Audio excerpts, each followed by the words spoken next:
Radio Kantipur, radio राष्ट्रको। विवादास्पद audio tape सार्वजनिक भएपछि राजीनामा दिएका सञ्चार मन्त्री बास्कोटामाथि छानबिन गर्नेबारे नेकपामा मतभेद। अमेरिकी सहयोग नियोग एमसीसी संशोधन गर्नुपर्ने अधिकांश सदस्यको जोड। दक्षिण कोरियामा नेपालीहरूको बाहुल्यता रहेको थेङ्गु सहरमा कोरोना भाइरसको त्रास, कामदारलाई बाहिर निस्कन समेत प्रतिबन्ध। सुरक्षा प्रेस किन्नकै लागि ई पासपोर्ट छपाईको प्रक्रिया रद्द। विदेशी विज्ञ लगायतलाई भिजा र श्रम स्वीकृति निशुल्क गर्ने सरकारको तयारी। G20 सम्मेलन पछिको वक्तव्यमा जलवायु परिवर्तन सम्बन्धी मुद्दा राख्न अमेरिकाद्वारा असहमति। र प्रिमियर लिग फुटबलमा म्यान्चेस्टर सिटी, चेल्सी र बर्नलीको जित। बार्सिलोना स्पेनिस ला लिगाको शीर्ष स्थानमा फर्कियो। नमस्कार, कान्तिपुर डायरीबाट सहकर्मी दिवा र म प्रकाश। समाचार अब विस्तारमा। सिक्युरिटी प्रेस खरिद सम्बन्धी कमिसन विवादमा मुछिएपछि राजीनामा दिएका सञ्चार तथा सूचना प्रविधि मन्त्री गोकुल बास्कोटामाथि पार्टीले पनि छानबिन गर्ने कि नगर्ने भन्नेबारे नेकपाका दुई अध्यक्ष बीच मतभेद भएको छ। प्रधानमन्त्री निवास बालुवाटारमा हिजो बसेको नेकपा सचिवालय बैठकमा बास्कोटाले 70 करोडको डिल गरेको अडियो प्रकरणबारे राज्यले मात्रै छानबिन गर्ने कि पार्टीले पनि गर्ने भन्नेबारे दुई अध्यक्ष बीच मत बाझिएको हो। नेकपा सचिवालय स्रोतले भन्यो, शनिबारको बैठकमा दुई एजेन्डा थिए। पहिलो, एमसीसी अध्ययन सम्बन्धी कार्यदलका संयोजक झलनाथ खनालले कार्यदलको प्रतिवेदन प्रस्तुत गर्ने र दोस्रो, गोकुल बास्कोटा प्रकरणबारे छलफल गर्ने। दोस्रो विषयमा नेताहरूबीच चर्काचर्की नै भयो। कमिसन डिल गरेको अडियो सार्वजनिक भएपछि बास्कोटाले राजीनामा दिएको प्रधानमन्त्रीले बैठकलाई जानकारी गराउनु भएको थियो। लगत्तै अर्का अध्यक्ष दाहालले बास्कोटाबारे धेरै प्रश्न आएकाले यसलाई पार्टीमा छलफलको विषय बनाएर छानबिन गरिनुपर्ने बताउनुभयो। दाहाललाई उद्धृत गर्दै स्रोतले भन्यो, प्रश्न उठिसकेपछि पार्टीभित्र पनि एक किसिमको विषय बन्नुपर्छ, यसलाई छलफलको विषय बनाऊ। दाहालको भनाईमा वरिष्ठ नेताहरू झलनाथ खनाल र माधव कुमार नेपाल, उपाध्यक्ष वामदेव गौतम तथा सचिवालय सदस्य रामबहादुर थापा सहमत देखिए। तर प्रधानमन्त्री ओलीले बास्कोटाको विषय सरकारको कुरा भएको र अहिले विभिन्न निकायले छानबिन गरिरहेको भन्दै यसलाई बैठकमा तन्काउन नहुने बताउनु भएको थियो। ओलीलाई उद्धृत गर्दै स्रोतले भन्यो, अध्ययन र छानबिनका लागि उहाँले राजीनामा दिएर बाटो खुला गर्नुभएको छ। संसद, सीआईबी, अख्तियार जस्ता निकायले छानबिन गरून् भन्नुभएको छ। त्यो विषयमा अरू कुरा गरेर के अर्थ हुन्छ र? ओलीको भनाईमा सचिवालय सदस्य ईश्वर पोखरेलले सहमति जनाए भने महासचिव विष्णु पौडेल मौन बस्नुभयो। यसैबीच अध्यक्षद्वयले एजेन्डा प्रस्तुत गरेपछि एमसीसी अध्ययन कार्यदलका संयोजक झलनाथ खनालले 33 पृष्ठ लामो अध्ययन प्रतिवेदनको सार प्रस्तुत गर्नुभएको थियो। खनालले कान्तिपुरसँग भन्नुभयो, मैले बैठकमा अध्ययन प्रतिवेदनको ब्रिफिङ गरेको छु। एमसीसी सम्झौता जस्ताको त्यस्तै अनुमोदन गर्न हुन्न भन्ने हाम्रो निष्कर्ष हो। दुई अध्यक्षसहित सचिवालय सदस्यहरूले अध्ययनका लागि 1-2 दिन समय माग्नु भएको छ। कसरी जाने भन्ने निर्णय अर्को सचिवालय बैठकले गर्ला। अधिकांश सचिवालय सदस्यको मत एमसीसी सम्झौताका केही बुँदा संशोधन गरेर अनुमोदन गर्नुपर्छ भन्ने छ। खनालले भन्नुभयो, प्रतिवेदनको सुझाव के कति मान्ने या मान्दै नमान्ने भन्ने बारे निर्णय भएको छैन। आज प्रतिवेदनको कपी सबै सदस्यलाई दिइएको छ। उहाँहरूले अध्ययन गरेपछि निर्णय हुन्छ। प्रतिवेदनको एकसरो अध्ययन गरिसकेका दाहालले एमसीसी सम्झौतालाई परिमार्जनसहित अनुमोदन गरिने बताइसक्नु भएको छ भने ओलीले पछिल्लो समय यसबारे कुनै धारणा व्यक्त गर्नु भएको छैन। नेकपा अध्यक्ष पुष्पकमल दाहालले एमसीसी सम्झौताबाट तर्सिनुपर्ने वा ठाडै अस्वीकार गर्नुपर्ने अवस्था नरहेको बताउनु भएको छ। उहाँले नेकपाको कार्यदलले आफू र अर्का अध्यक्ष प्रधानमन्त्री केपी शर्मा ओलीलाई बुझाएको प्रतिवेदन अध्ययन गरेर चाँडै राष्ट्रहितमा सम्झौता लागू हुने गरी सहमति गर्ने जानकारी समेत दिनुभयो। पूर्वी नवलपरासीको रजहर स्थित प्राकृतिक चिकित्सालय भवन उद्घाटनका लागि पुग्नुभएका दाहालले पत्रकार भेटघाटमा एमसीसी सम्झौताबाट दीर्घकालीन राष्ट्रिय हितमा असर नदेखियोस् भनेर नेकपाले कार्यदल बनाएको जानकारी दिनुभयो। एमसीसीबाट नेपालमा अनुदान आउने गरी सम्झौता भइसकेपछि सबै दल र नागरिक समाजका प्रतिनिधि उत्साहित हुने उहाँको दाबी थियो। उहाँले भन्नुभयो, एमसीसी सम्झौता कार्यान्वयन गर्दा नेपालको हित हुन्छ हुँदैन भन्नेमा हामी चनाखो छौं। अध्यक्ष दाहालले सहयोग त्यसै गुमाउने वा सम्झौता हुबहु लागू गर्नुपर्छ भन्ने भन्दा पनि त्यसभित्रका बुँदाहरू राष्ट्रहितमै हुन् भनेर छलफल हुनु र सबैको चासो रहनुलाई सकारात्मक रूपमा लिनुपर्नेमा जोड समेत दिनुभयो।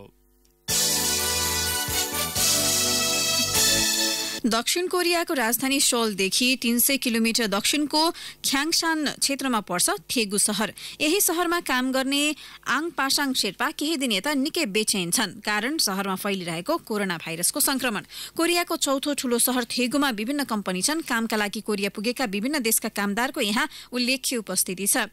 तर थेगुमा केही दिन यता वात्तै फैलिएको कोरोना संक्रमणका कारण ती कामदार त्रासमा बसिरहेका छन्। थेगुमा शनिबार मात्रै 229 जनामा भाइरसको संक्रमण पुष्टि भएको छ। यो सँगै कोरियामा कोरोना भाइरस संक्रमितको संख्या 433 पुगेको छ। थेगु नजिकैको छाङदो थेनाम अस्पतालमा 2 जनाको मृत्यु भएको छ भने 9 जना अस्पताल कर्मचारी र 102 जना भाइरसबाट संक्रमित भएका छन्। थेगु र छाङदोमा मात्रै 353 जना संक्रमित छन्। भाइरसको संक्रमण फैलिएपछि थेगु आसपासका कम्पनीले कामदारलाई बाहिर निस्किन प्रतिबन्ध लगाएका छन्। थेगुमा झण्डै 25 लाख मानिस बसोबास गर्छन्। थेगु र आसपासका क्षेत्रमा 7000 नेपाली ईपीएस मार्फत काम गरिरहेका छन्। भाइरसको संक्रमण बढ्दै जाँदा शहरमा दैनिक उपभोग्य सामानको अभाव हुन थालेको थेगुमै काम गरिरहेकी पार्वती वाइवाले बताउनुभयो।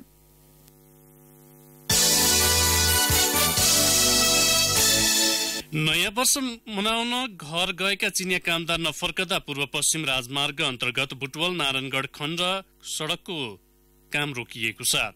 चीनमा कोरोना भाइरसको संक्रमण फैलिएकाले आउजाउमा कडाई गरिँदा कामदार फर्कन नपाएका हुन्। चिनिया ठेकेदार company China state construction engineering कर्पोरेसनले जिम्मा पाएको 114 किलोमिटर सड़क विस्तारमा 40 चिनिया कार्यरत थिए। तीमध्ये नयाँ वर्ष मनाउन चीन गएका 15 उच्च अधिकारी नेपाल फर्किएका छैनन्। चिनिया ठेकेदार कम्पनीका इन्चार्ज लिन होङ ताओ सहित व्यवस्थापन हेर्ने निर्णायक तहका सबै कर्मचारी उही पुगेका छन्। नेपाल आए पनि 14 दिन क्वारेन्टाइनमा बिताउनु पर्ने भएकाले केही ढिलो हुने भन्दै लिनले पत्र पठाएका छन्। ई पासपोर्ट छपाईको अन्तर्राष्ट्रिय बोलपत्र अन्तिम घड़ीमा आएर किन खारेज भयो? गत कार्तिक 21 गते मध्यरातमा 50 लाख थान ई पासपोर्ट छपाई प्रक्रिया रोकिएपछि राजधानी विभागका मुख्य अधिकारीलाई सबैले यही प्रश्न गरे। ती अधिकारीले जवाफ दिए, मलाई केही थाहा छैन, माथि सोध्नुहोस्। यो माथि बढीमा परराष्ट्र मन्त्री प्रदीप गेवाली, सचिव शंकर बैरागी वा राजधानीका महानिर्देशक रामकाजी खड्का भन्दा होला भन्ने अनुमान थियो। यही रनाहामा परराष्ट्र मन्त्री गेवालीलाई राजधानीको बोलपत्र किन र कसरी रद्द भयो भनेर सोधिएको थियो। मन्त्रीको जवाफ थियो, यो नेपाल सरकार मन्त्री परिषदले गरेको निर्णय हो। यी सबै विषयपछि तपाईहरूलाई बताउँछौ। नेपालले आफ्नो सेक्युरिटी प्रिन्टिङ प्रेस लिने प्रक्रिया निष्कर्षमा पुग्न लागेको छ। आफ्नै प्रेस हुने भएपछि हामी अलिक फरक ढंगले जानुपर्ने भयो। त्यसैले यो संख्या 50 लाखका लागि टेन्डर गरिराख्नु पर्दैन, प्रेस आउने भन्ने सोचले रिएडजस्ट मात्रै भएको हो। मन्त्री गेवालीले भनेको रिएडजस्ट के थियो त्यो थाहा पनि हुन सकेन। यसबीचमा सतहमा देखिने र नदेखिने धेरै काण्ड भए। विजय मिश्रको नाम चिर परिचित झैं बन्यो। राज्य सत्ताका विश्वासिला र मुख्य जिम्मेवार पात्र संचार तथा सूचना प्रविधि मन्त्री गोकुल बास्कोटा पदच्युत भए। सुरक्षण मुद्रण केन्द्रका कार्यकारी निर्देशक विकल पौडेल संसदीय समिति सामु नाजवाफ पनि। यही विषयमा Germany, France, Poland, Switzerland, Japan लगायतका कम्पनीले नेपालमा सिक्योरिटी प्रेस स्थापना प्रक्रियामा जोडिएर देखिने अथवा नदेखिने गरी प्रस्ताव संचार तथा सूचना प्रविधि मन्त्रालयमा आइपुगे। तर यी सबै प्रस्ताव के, किन, कसरी आइपुगे अथवा यी बीचको तुलनात्मक उपलब्धि के हुन सक्ला भन्ने निधो नपुगे गत पुस 7 गते मन्त्री परिषदले एउटा निर्णय गर्यो। मुख्य सचिव लोकदर्शन रेग्मीको हस्ताक्षरमा सार्वजनिक भएको निर्णयमा लेखिएको छ, फ्रान्सेली र जर्मनी सरकारका तर्फबाट प्राप्त प्रस्ताव मध्ये संचार तथा सूचना प्रविधि मन्त्रालयले उपयुक्त प्रस्ताव स्वीकृत गरी सार्वजनिक खरिद नियमावली 2064 को नियम 85 को उपनियम 5 ख बमोजिम G2G विधिबाट सुरक्षण मुद्रण सम्बन्धी उपकरण खरिद गर्ने। स्विस कम्पनी केबीए नोटासिससँग जोडिएर तत्कालीन सूचना तथा संचार प्रविधि मन्त्री बास्कोटाले 70 करोड रुपियाँ कमिसन लिन खोजेको प्रमाण बाहिर आएपछि पुराना सन्दर्भ अहिले तानिएका छन्। विशेषतः ई पासपोर्टको बोलपत्र रद्द गर्नै पर्ने बाध्यकारी अवस्था किन आइपर्यो? त्यसबेला स्पष्ट भइसकेको थियो जब प्रधानमन्त्री केपी ओलीले 50 लाख ई पासपोर्ट छाप्नुको कुनै तुक नरहेको भन्दै परराष्ट्र मन्त्रालय राजधानी विभागका प्रमुख पदाधिकारीलाई कार्तिक 6 गतेको साँझमा बालुवाटार बोलाएर झाँको झार्नु भएको थियो। त्यसबेला प्रधानमन्त्रीको खप्की खाएका परराष्ट्रका एक अधिकारी भन्छन् G2G का नाममा जर्मन र फ्रेन्च कम्पनीमा कमिसनको डिल अघि बढिसकेको संकेत पाइसकेका थियौं। कान्तिपुर डायरीमा अब ब्रेकको पालो। कान्तिपुर डायरीमा अब बाँकी प्रसङ्ग। प्रदेश सरकारले मुख्यमन्त्रीदेखि सांसदसम्मको पारिश्रमिक वृद्धि गरेको छ। गण्डकीले मुख्यमन्त्रीको 9,760, मन्त्रीहरूको 8,302, राज्य मन्त्रीको 7,840 र सहायक मन्त्रीको 6,520 रुपैयाँ तलब बढाएको हो। मुख्यमन्त्रीको यसअघि 60,970 रुपैयाँ मासिक पारिश्रमिक रहेकोमा बढेपछि 70,730 पुगेको छ। मन्त्रीहरूको तलब 52,000बाट 60,320, राज्य मन्त्रीको 49,000बाट 56,840 र सहायक मन्त्रीको 47,000बाट 54,520 रुपैयाँ पुगेको छ। गण्डकीमा मुख्यमन्त्री र 6 मन्त्री मात्र रहेका छन्, राज्य र सहायक मन्त्री भने छैनन्। यसैगरी सभामुखको 53,000बाट 61,480 रुपैयाँ, उपसभामुख र प्रमुख प्रतिपक्षी दलका नेताको 50,000बाट 58,000, सत्ता र प्रतिपक्षका प्रमुख सचेतक, संसदीय समितिका सभापतिको 49,000बाट 56,840, सत्ता र प्रतिपक्षका सचेतकको 47,000बाट 54,520 र प्रदेशसभा सदस्यको 45,000बाट 52,200 रुपैयाँ पुगेको छ। प्रमुख सचेतक र सभापति 6, सचेतक 2 र सांसद 42 जना रहेका छन्। नोभेल कोरोना भाइरस संक्रमणको जोखिम न्यून गर्न भारत सरकारले काठमाडौँबाट हवाई मार्ग हुँदै आउने यात्रुको स्वास्थ्य परीक्षण गर्ने भएको छ। मन्त्री परिषदका सचिवको अध्यक्षतामा बसेको उच्चस्तरीय बैठकले यस्तो निर्णय गरेको हो। स्वास्थ्य तथा सामाजिक कल्याण, नागरिक उड्डयन तथा रक्षा, सूचना तथा प्रसारण मन्त्रालयका सचिव लगायतको बैठकले भाइरस भित्रिन सक्ने सम्भावित मुलुक र शहरहरूको विस्तृत समीक्षापछि यस्तो निर्णय गरेको हो। स्वास्थ्य तथा समाज कल्याण मन्त्रालयद्वारा जारी सूचनामा भनिएको छ, बृहत समीक्षापछि नेपाल, इन्डोनेसिया र मलेसियाबाट भारत आउने उडानका लागि बृहत स्वास्थ्य परीक्षण गरिने निर्णय भएको छ। काठमाडौँबाट हाल विभिन्न एयरलाइन्सले भारतका नयाँ दिल्ली, मुम्बई, बेंगलोर, बनारस लगायतका शहरमा सीधा उडान भर्दै आएका छन्। सरकारले विकास सहायता, पूर्वाधार आयोजना तथा प्राविधिक मिशनमा आउने विदेशीलाई निशुल्क प्रवेशाज्ञा, श्रम स्वीकृति र कार्य सहमति दिने विवादास्पद निर्णय गरेको छ। गृह तथा श्रम, रोजगार तथा सामाजिक सुरक्षा मन्त्रालयको असहमतिका बीच अर्थमन्त्री युवराज खतिवड़ाले विदेशी विज्ञ परामर्शदाता, कर्मचारी, स्वयंसेवक तथा कामदारलाई शुल्क नलिने प्रस्ताव मन्त्री परिषद बैठकबाट पारित गराउनु भएको हो। मन्त्री परिषद बैठकले माघ 20 गते पारित गरेको निर्णयमा विकास सहायता र प्राविधिक मिशनमा आउने विदेशीका पति पत्नी वा 18 वर्ष मुनिका छोराछोरीलाई पनि निशुल्क भिजा र श्रम स्वीकृति दिने उल्लेख छ। अर्थ मन्त्रालयले मन्त्री परिषदको निर्णय अनुसार भिजा र श्रम स्वीकृति निशुल्क गर्न र यस्ता विदेशीबाट आउने निवेदन अनुसार नै निर्णय गर्न माघ 29 गते गृह, संघीय मामिला तथा सामान्य प्रशासन मन्त्रालय, परराष्ट्र र श्रम मन्त्रालयलाई पत्र समेत पठाएको छ। जयनगर जनकपुर कुर्था सडक, यसलाई फेरि सुन्नुहोस्, जयनगर जनकपुर कुर्था खण्डमा सञ्चालन गर्न भारतमा रेल सेट बनेको 2 महिना हुन लाग्यो, तर कर्मचारी नहुँदा रेल ल्याएर चलाउन समस्या भएको छ। अहिले 226 जना कर्मचारी चाहिएको छ, तर रेलवे कम्पनीले 26 जना कर्मचारी करारमा माग गर्दै शुक्रबार विज्ञापन खुलाएको छ। यो कर्मचारी संख्या पर्याप्त होइन। रेल विभागका महानिर्देशक बलराम मिश्रले भन्नुभयो, पहिलो चरणमा 26 जना प्राविधिक कर्मचारी मागिएको हो। चैत 18 भित्र रेल आउने र त्यो बेलासम्म सबै कर्मचारी करारमा राखिसक्ने उहाँको दाबी छ। मन्त्री परिषदले रेलका कर्मचारी भर्ना गर्न मागमा स्वीकृति दिएको थियो। सोही अनुसार भर्ना सम्बन्धी मापदण्ड बनाएर कम्पनीले विज्ञापन खुलाएको हो। उहाँले भन्नुभयो, अहिले माग गरिएका 26 जना कोर कर्मचारी हुन्, जसलाई भर्ना गरेपछि रेल चलाउन समस्या हुने छैन। अरू भने सुरक्षा गार्डदेखि सहयोगीसम्म हुनेछन्। 15 दिनको समय दिएर नेपाली कर्मचारी माग गरिएको छ। स्वरोजगार हुन चाहने शिक्षित युवालाई शैक्षिक प्रमाणपत्र धितोमा ऋण दिने सरकारी कार्यक्रम भए पनि गत पौषसम्म 48 जनाले मात्र यो सुविधा पाएका छन्। कार्यक्रमबारे धेरैलाई जानकारी नै नभएको र भएकालाई पनि बैंक तथा वित्तीय संस्थाले प्राथमिकता नदिँदा यो प्रभावकारी नभएको जानकारहरू बताउँछन्। सरकारको निर्देशनमा राष्ट्र बैंकले 2075 कार्तिक 20 मा सहुलियतपूर्ण कर्जा सम्बन्धी कार्यविधि जारी गरेको थियो। राष्ट्र बैंकका अनुसार गत पौषसम्म 48 युवाले 2 करोड 48 लाख रुपैयाँ सहुलियत दरको कर्जा धितोमा प्राप्त गरेका हुन्। गत असारको तुलनामा पुससम्म थप 24 जनाले यस्तो ऋण पाएको राष्ट्र बैंकले जनाएको छ। त्रिभुवन विश्वविद्यालयले पुस्तक आयातमा लगाइएको कर हटाउन प्रधानमन्त्री तथा कुलपति केपी शर्मा ओलीलाई आग्रह गरेको छ। त्रिवी उपकुलपति धर्मकान्त बास्कोटाले प्रधानमन्त्री तथा मन्त्री परिषद कार्यालयलाई पत्राचार गरेर पुस्तकमा कर लगाउने निर्णय पुनरावलोकन गर्न आग्रह गर्नुभएको हो। सरकारले आर्थिक वर्ष 76-77 को बजेटबाट विदेशबाट मुद्रण भई आयात हुने पुस्तकमा 10% भन्सार महसुल लगाउन थालेको हो। भन्सार महसुलका कारण विदेशी पाठ्यपुस्तक नपाइने र महँगो हुने गरेको विद्यार्थीले गुनासो गर्दै आएका छन्। स्वास्थ्य कर्मी र स्वास्थ्य व्यवसायीले स्वास्थ्य व्यवसाय परिषदमा गैरकानूनी रूपमा नियुक्त भएका सदस्यलाई हाजिर गर्न नदिन माग गरेका छन्। तत्कालीन उपप्रधान तथा स्वास्थ्य मन्त्री उपेन्द्र यादवले स्वास्थ्य व्यवसायी परिषद ऐन 2053 मिचेर 4 सदस्य नियुक्त गर्नु भएको थियो। ऐनमा मन्त्री परिषदबाट निर्णय गरेर सदस्य मनोनित गर्न सकिने उल्लेख छ, तर मन्त्रालयले कार्तिक 21 मा गणेश कुमार श्रेष्ठ, सञ्जीव मिश्र, सञ्जय शाह र श्यामसुन्दर यादवलाई मन्त्री स्तरीय निर्णयबाटै नियुक्त गरेको थियो। मुआवजा वितरणपछि सरकारी स्वामित्वमा आएको बुढी गण्डकी जग्गा हडपेर उत्खनन गर्ने क्रम बढेको छ।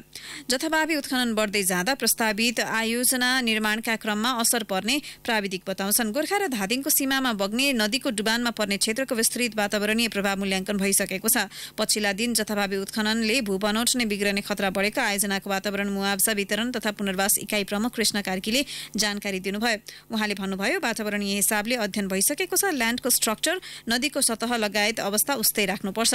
अहिले यसरी उत्खनन भएपछि प्रोजेक्टलाई असर गर्ने देखियो। जग्गा सरकारको स्वामित्वमा आइसकेपछि सरकारी निर्णय बिना मनोमानी गर्न नमिल्ने उहाँको भनाइ छ।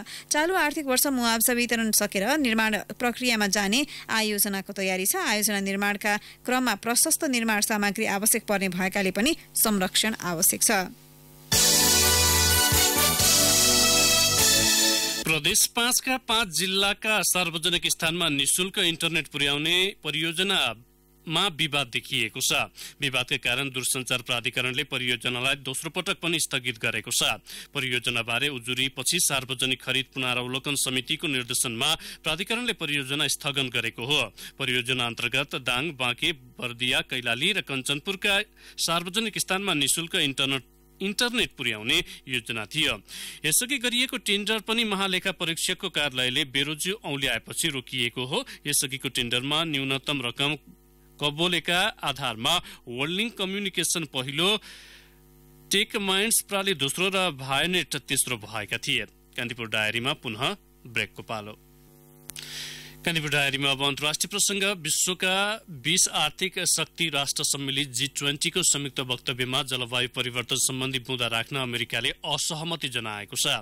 G20 राष्ट्र प्रमुखहरूको संयुक्त बैठकपछि जारी हुने वक्तव्यका लागि भएको कूटनैतिक बैठकमा अमेरिकाले जलवायु परिवर्तनको मुद्दामा सहमति हुन नसक्ने स्पष्ट पारेको हो। साउदी अरेबियाको रियादमा आगामी नोभेम्बरमा हुने सम्मेलन अघि रियादमै बसेको वाणिज्य मन्त्रीहरू बीचको बैठकमा विश्वको आर्थिक समृद्धि र आगामी प्राविधिक कम्पनीमाथिको करको विषयमा चर्चा भइरहेको छ। जलवायु परिवर्तनका कारण पर्ने आर्थिक बाधाबारे चर्चा गर्न समेत अमेरिकाले अस्वीकार गरेको रोइटर्सले उल्लेख गरेको छ। चीनले समेत जलवायु परिवर्तनमा असहमति राखेपछि मुख्य अडचन अमेरिका मात्र रहेको G20 मुलुकका प्रतिनिधिले निष्कर्ष निकालेका हुन्, जसका कारण विश्व अर्थतन्त्रमा एक रूपमा तयार पारिने नयाँ जलवायु परिवर्तन रोक्ने रणनीतिको कार्यान्वयनमा बाधा पुग्नेछ। अब खेल प्रसंग। इंग्लिश प्रिमियर लीग फुटबलका पछिल्ला खेलमा म्यानचेस्टर सिटी, चेल्सी र बर्नली विजयी भएका छन्। शेफिल्ड युनाइटेड र ब्राइटन एन्ड होभ एल्बियनले 1-1 को बराबरी खेल्दै अंक बाँडेका छन्। सिजनको 18औं सिजन जित निकाल्ने क्रममा म्यान सिटीले लेस्टर सिटीलाई 1-0 ले हरायो। खेलको 80औं मिनेटमा ग्याब्रियल जिससले गरेको गोल म्यान सिटीको जितमा निर्णायक बनेको थियो। 27 खेलबाट 57 अंक जोडेको सिटी शीर्ष स्थानको लिभरपुल भन्दा 19 अंकले पछि छ। गैराती नै चेल्सी बलियो प्रतिद्वन्दी टटनह्यामलाई 2-1 ले हराउँदै महत्वपूर्ण अंक हात पारेको छ। घरेलु मैदान स्ट्यामफोर्ड ब्रिजमा ओलिभर जिराउड र मार्कोस एलेन्जोले गोल गर्दै टोलीलाई जित दिलाए। टटनह्यामले खेलेको अन्तिम मिनेटमा उपहार गोलमा अन्तर घटाएको थियो। 27 खेलबाट 44 अङ्क जोडेको चेल्सी चौथो स्थानमा यथावत छ। बर्नलीले बर्नमाउथमाथि 3-0 को 6 जित निकाल्दा साउथह्याम्पटनले एस्टन विल्लालाई 2-0 ले स्तब्ध पार्यो। न्यूकासल युनाइटेड क्रिस्टल प्यालेससँग 1-0 ले पराजित भयो। प्रिमियर लिगमा आज 27औं चरणका थप 3 खेल हुनेछन्। आज म्यान्चेस्टर युनाइटेड र वाटफोर्ड, वुल्भरह्याम्पटन र नर्विच सिटी तथा आर्सेनल र एभर्टन प्रतिस्पर्धा गर्दैछन्। यसैबीच बार्सिलोना स्पेनिस ला लिगा फुटबलको शीर्ष स्थानमा फर्किएको छ। 25औं चरणको खेलमा गैराती आइबरलाई 5-0 को फराकिलो अन्तरले हराउँदै बार्साले रियल मड्रिडलाई 2 अङ्कले पछि पारेको हो। लियोनल मेसीले 4 गोल गरेको खेलमा अर्को गोल अर्थरले गरेका थिए। घरेलु मैदानमा 14औं मिनेटमा पहिलो गोल गरेका मेसीले 37 र 40औं मिनेटमा गोल गर्दै पहिलो हाफमा ह्याट्रिक पूरा गरेका थिए। अर्को गोल 87औं मिनेटमा भएको थियो। एकपक्षीय खेलमा बार्साले आइबरमाथि लगातार दबाव बनाएको थियो। 25 खेलबाट बार्सिलोनाको 55 अङ्क भएको छ। समान खेलबाट रियल मड्रिडको 53 अङ्क छ। गैरातीले रियल मड्रिड लेभान्तेसँग 1-0 ले पराजित भयो।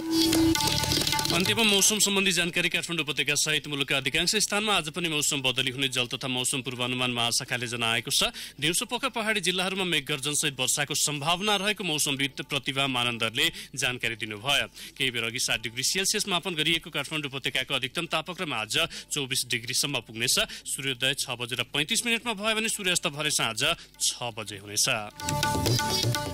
हवस् त कान्तिपुर डायरीको यो बुलेटिन यही सकिन्छ। दिवा र प्रकाश आज्ञा माग्छौँ। नमस्कार।